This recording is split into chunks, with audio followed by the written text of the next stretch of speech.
Hello ಮಕ್ಕಳೇ, welcome. ಇವತ್ತು ನಾವು ಈ ಒಂದು ವಿಡಿಯೋದಲ್ಲಿ ಪಾಠ 3 ವೀರಮಾತೆ ಜೀಜಾಬಾಯಿ ಎಂಬ ಒಂದು ಪಾಠದ ಬಗ್ಗೆ ತಿಳಿದುಕೊಳ್ಳೋಣ. ಅದಕ್ಕೂ ಮೊದಲು ನೀವೇನಾದರೂ ಫಸ್ಟ್ ಟೈಮ್ ನಮ್ಮ ಚಾನಲ್ ನೋಡ್ತಿದ್ರೆ ಪ್ಲೀಸ್ ಸಬ್ಸ್ಕ್ರೈಬ್ ಮಾಡ್ಕೊಳ್ಳಿ. ಆಗ ನಾವು ಯಾವುದೇ ಒಂದು ವಿಡಿಯೋ ಮಾಡಿದರೂ ಸಹ ನಿಮಗೆ ನೋಟಿಫಿಕೇಶನ್ ಬರುತ್ತೆ. ಓಕೆ, ಈಗ ಸ್ಟಾರ್ಟ್ ಮಾಡೋಣ. ಓಕೆ,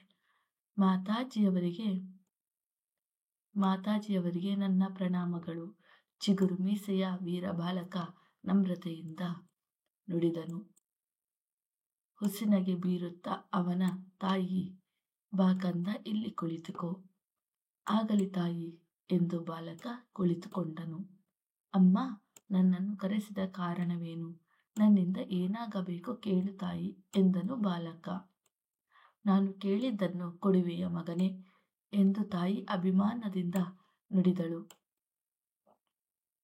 ಆಗಲಿ ಮಾತಾಜಿ, ಭವಾನಿ ತಾಯಿಯ ಮೇಲೆ ಆಣೆ, ನೀನು ಕೇಳಿದ್ದನ್ನು ಕೊಡುವೆ ಎಂದನು ಮಗ. ತಾಯಿ ಮನಸ್ಸಿನಲ್ಲೇ ಯೋಚಿಸುತ್ತಾ, ಕುಮಾರ ಆಡಿದ ಮಾತಿನಂತೆ ನಾನು ಕೇಳಿದ್ದನ್ನು ಕೊಡಬೇಕು ಎಂದಳು.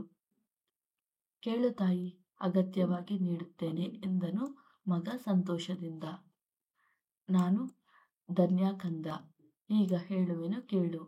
ಕೊಂಡಾನ ದುರ್ಗವು ಮೊಗಳರ ವಶದಲ್ಲಿದೆ. ಅದನ್ನು ನೀನು ಗೆದ್ದು ನನಗೆ ಬಹುಮಾನವಾಗಿ ಕೊಡಬೇಕು ಎಂದಳು ಹೆಮ್ಮೆಯಿಂದ ಮಗನನ್ನು ನೋಡುತ್ತಾ ತಾಯಿ.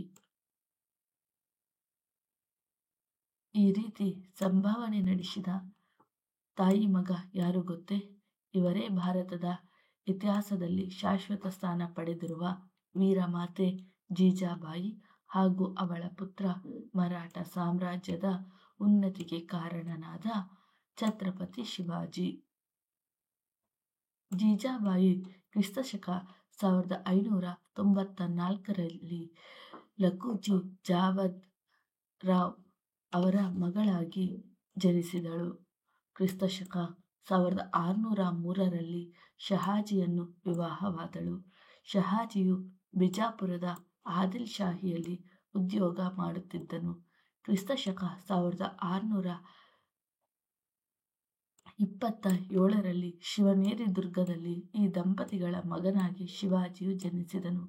ಶಹಾಜಿಯು ಮಗ ಶಿವಾಜಿಯನ್ನು ಗುರುವಾದ ದಾದಾಜಿ ಕೊಂಡದೇವನಲ್ಲಿ ವಿದ್ಯಾಭ್ಯಾಸಕ್ಕಾಗಿ ಕಳಿಸಿದನು. ಗುರು ದಾದಾಜಿ ಕೊಂಡದೇವನು ಶಿವಾಜಿಗೆ ಕತ್ತಿವರಸೆ, ಕುದುರೆ ಸವಾರಿ ಮುಂತಾದ ಯುದ್ಧ ಕಲೆಗಳನ್ನು ಕಲಿಸಿದನು. ಶಹಾಜಿ ಅನಿವಾರ್ಯವಾಗಿ ತನ್ನಿಂದ ದೂರವಾದಾಗ ಜೀಜಾಬಾಯಿ ಬಹಳ ನೊಂದುಕೊಂಡಳು. ಆದರೂ ಎದೆಗುಂದದೆ ಸ್ವತಂತ್ರವಾಗಿ ಬದುಕಲು ಪ್ರಾರಂಭಿಸಿದಳು. ಮಗನನ್ನು ಓರ್ವ ವೀರ ಯೋಧನನ್ನಾಗಿ ಬೆಳೆಸುವ ಹುಮ್ಮಸ್ಸಿನೊಂದಿಗೆ ಪುಣೆಗೆ ಬಂದು ಅವನೊಂದಿಗೆ ನೆಲೆಸಿದಳು. ಜೀಜಾಬಾಯಿ ಚಾಣಾಕ್ಷ ಹೆಣ್ಣು ಮಗಳು. ಕೇವಲ ಓರ್ವ ಸಾಮಾನ್ಯ ಮಹಿಳೆಯಂತೆ ಬದುಕಿನ ಆಗು ಹೋಗುಗಳನ್ನು ನೆನೆದು ದುಃಖಿಸುವ ಹೆಣ್ಣಾಗಿರಲಿಲ್ಲ. ಅಖಂಡ ಭಾರತದಲ್ಲಿ ಮೊಘಲರ ಆಳ್ವಿಕೆಯನ್ನು ಕೊನೆಗೊಳಿಸಲು ಪಣತೊಟ್ಟಳು. ಭಾರತದಾದ್ಯಂತ ಮರಾಠ ಸಾಮ್ರಾಜ್ಯದ ವಿಜಯ ಪತಾಕೆಯನ್ನು ಹಾರಿಸಬೇಕು ಎಂದು ತೀರ್ಮಾನಿಸಿದಳು. ಪರಕೀಯರ ಗುಲಾಮಗಿರಿಯಿಂದ ಹೊರಬಂದು ಸ್ವತಂತ್ರವಾಗಿ ಬಾಳಬೇಕು ಎಂದು ನಿರ್ಧರಿಸಿದಳು. ಶಿವಾಜಿಗೆ ಪ್ರತಿನಿತ್ಯ ರಾಮಾಯಣ, ಮಹಾಭಾರತ ಮುಂತಾದ ಪುರಾಣ ಪುಣ್ಯ ಕಥೆಗಳನ್ನು ಹೇಳುತ್ತಿದ್ದಳು. ನ್ಯಾಯ, ನೀತಿ, ಸ್ತ್ರೀಯರಲ್ಲಿ ಗೌರವ, ಕಷ್ಟ ಸಹಿಷ್ಣುತೆ ಇತ್ಯಾದಿ ಗುಣಗಳನ್ನು ಚಿಕ್ಕಂದಿನಿಂದಲೇ ಮಗನಲ್ಲಿ ಬೆಳೆಸಿದಳು. ಶಿವಾಜಿಗೆ ವೀರ ಪುರುಷರ ಕಥೆಗಳನ್ನು ಕೇಳುವ, ಸಾಹಸಿ ಕೆಲಸಗಳನ್ನು ಮಾಡುವ ಆದರ್ಶಗಳನ್ನು ಬಾಲ್ಯದಿಂದಲೇ ಬಿತ್ತಿದಳು. ಹೀಗೆ ಜೀಜಾಬಾಯಿ ಮಗನಲ್ಲಿ ಧೈರ್ಯ, ಸ್ವಾಭಿಮಾನ, ಸಾಹಸ, ಸೇವೆ, ತ್ಯಾಗ ಮುಂತಾದ ಮೌಲ್ಯಗಳನ್ನು ಬಾಲ್ಯದಿಂದಲೇ ತುಂಬಿದಳು. ಅವನನ್ನು ಉತ್ತಮ ದೇಶಭಕ್ತನನ್ನಾಗಿ ಬೆಳೆಸಿದಳು. ಅಖಂಡ ಮರಾಠ ಸಾಮ್ರಾಜ್ಯದ ಉನ್ನತಿಗೆ ದಾರಿದೀಪವಾದಳು. ಮುಂದೆ ಶಿವಾಜಿಯು ಪ್ರಬಲ